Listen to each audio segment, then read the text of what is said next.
So, BMW, Mercedes, you said Peugeot at some point in time? Yeah. What are some other brands that you've had, especially European brands? You had the Rover cars. Oh, I took on Rover early in the 60s. oh, cool. Okay. Mercedes was pissed off Yeah. because the Rover car was a direct competitor. Right. But then we got into Land Rover. We had quite a good time with Land Rover. Yeah.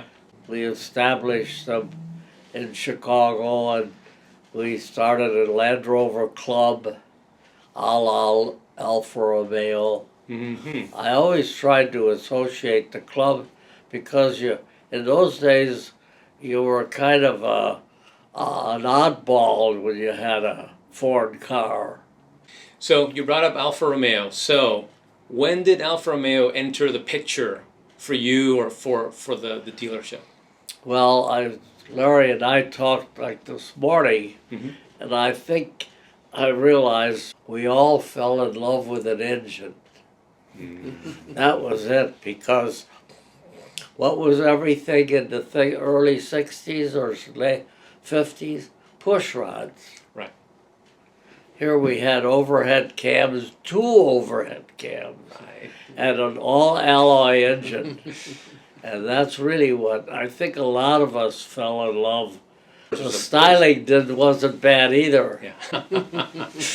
Yeah. yeah. But that engine was very special, wasn't it? I mean. Oh yeah, Yeah. 1300 cc, and it really was special. And they did a lot. They sent the truck around Mm-hmm.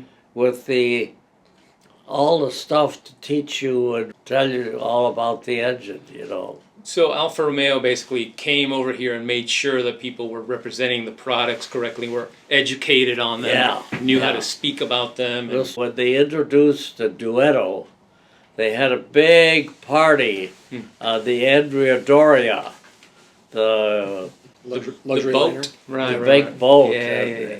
and in the New York Harbor. Wow.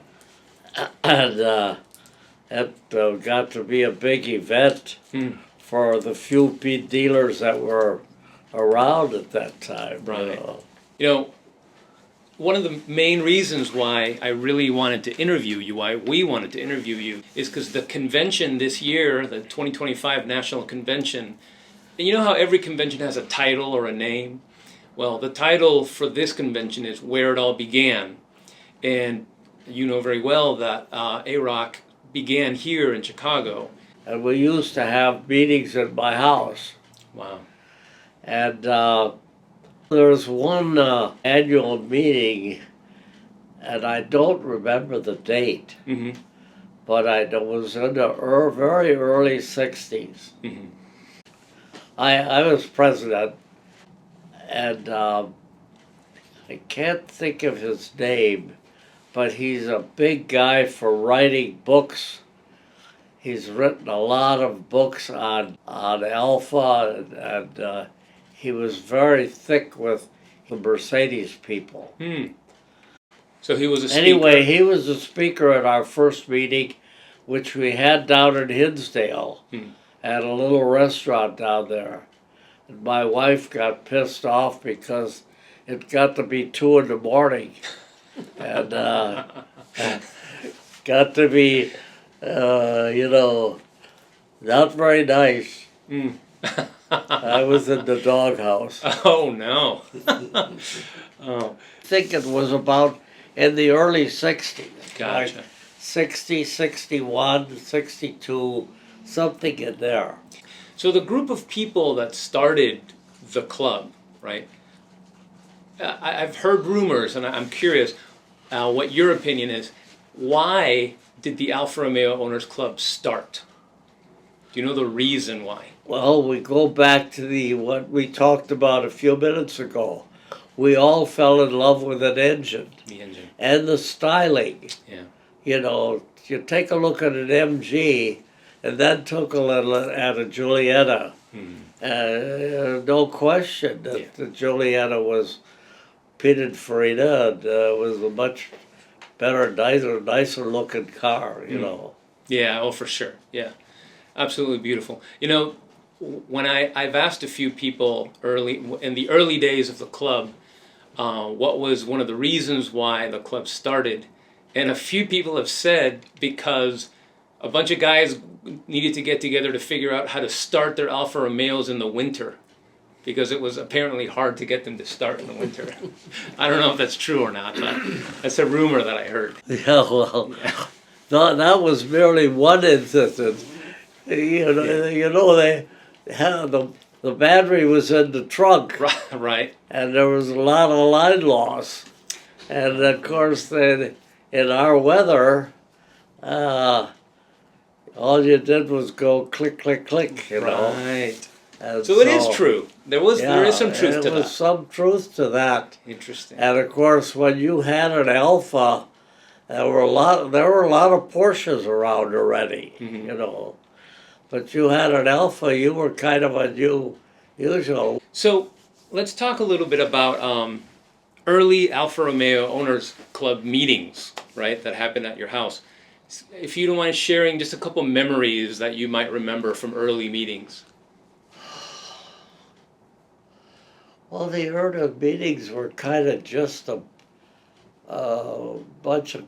group of guys get together, and women. We were discussing about racing and about maybe having another event, having a picnic somewhere or something like that. That's Gotcha. basically what I had. So, And of course, we tried to there was going to be a race. Wilmot was the local racetrack. And then we would try to be there, everybody together. nice. Yeah. So there were driving events that you would all drive together as a club? Yeah, there was some of that. Gotcha. And I also remember I had a Chrysler station wagon and a trailer, and we went all over the country when we started racing the GTAs. Then we had Lime Rock, Road America, and he got into trouble out in California Uh-oh. because they were told us we were cheating because we had more gas and than was allowed or something. I don't know. Yeah. Some Heard of one, I factor. think. Right, I've heard of that, yeah. Well, that's it. That was in the Nissan movie. Mm-hmm. Yeah. Yeah. Yeah. The 5-ton. Yeah, it was Yeah, the 510 John Nissan Morton. movie. That was out in California. You two have been involved in racing Alfas in one way or another for a long time, right?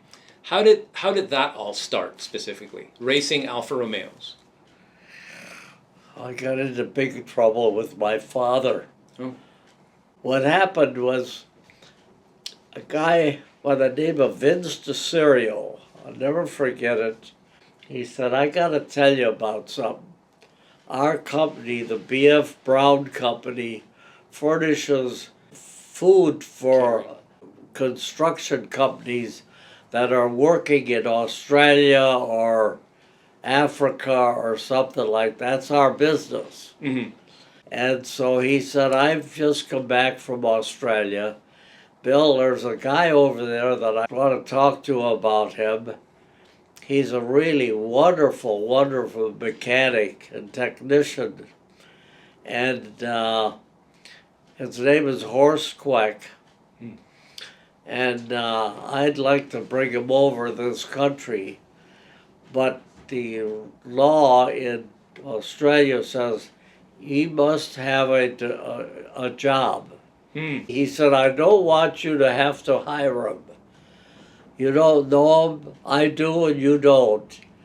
But I need a letter on your stationery that says that he has a job if he comes over here. That's what he has to have. That's his ticket to come over. So I said, yes, no problem. But anyway, that's the beginning of when he came over. Mhm. And that would have been about the early 60s. So that's interesting. I was curious about how Horst entered the picture, but then when did the racing begin? And Well, we took it right after he got there. I think it may have been a year or two, the early 60s, Mhm. when we took in trade at Julietta. Mhm. And he said, well, we ought to join the sports car club and maybe take this thing racing. We'll take the windshield off and away we'll go. And that's exactly what happened. wow. And, that was our beginning with the Alfa. Naturally, then pretty soon we met other Alfa nuts, if you will, Hmm. and that's where the club started. Oh, I see. So that's where the club started, Yeah, through racing, yeah, through meeting other Alpha people through racing. that was a big deal. Yeah, I bet. Yeah, it's still a big deal. The club is still, a bunch of people who Yeah, are obsessed with the engines and with the styling. you and all look of in those their eyes and you see an Alfa emblem. things. Yeah. It's very true, very true. Well, Kwech, when he started working for me, he built put together a little shop in the corner of the back of the shop, and in there he had a drawing board and did his modifications and stuff, Hmm. and from that went the idea of let's go racing. Wanted to build a sports racer. Hmm. And that's when he built what it basically was a copy of a Lotus 23, Oh, wow, okay. with an Alfa engine. Hmm. Nice. And you had some open wheel cars too that they built. Hmm? He built some open wheel cars also. Yeah. Yeah. We built a open wheel Formula car. Wow, okay. So you've had quite a few different Alpha race cars in one Yeah. way or another. Yeah, yeah. Even built their own. Everything we did was built around the Alfa engine, We never used anything else. Really? So no Mercedes, no BMW, no, always the Bielbro, the Alpha engine. Huh. Yep. That was our start, was in the sports car racing is TII. Oh, it's yeah. That was the first attempt by them to make something. And then, of course, from that we got into the GTA. And the GTAs did very well, I imagine, right? Yeah, well, we hired Gaston Andrey, yeah. Yeah, he's no longer with us either. But and then there was other drivers that we had. I even went over and met Mr. Carlo Keaty. What's his name, the engineer? Keaty. Mr. Keaty, yeah. Really? You met him?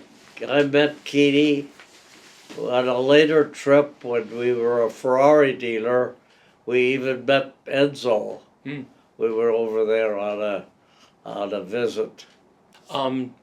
Thank you so much for your time. This has been really amazing to go back in time with you. Really appreciate it. Thank you so much. Well, and of course, with my age, some of this stuff comes back to you.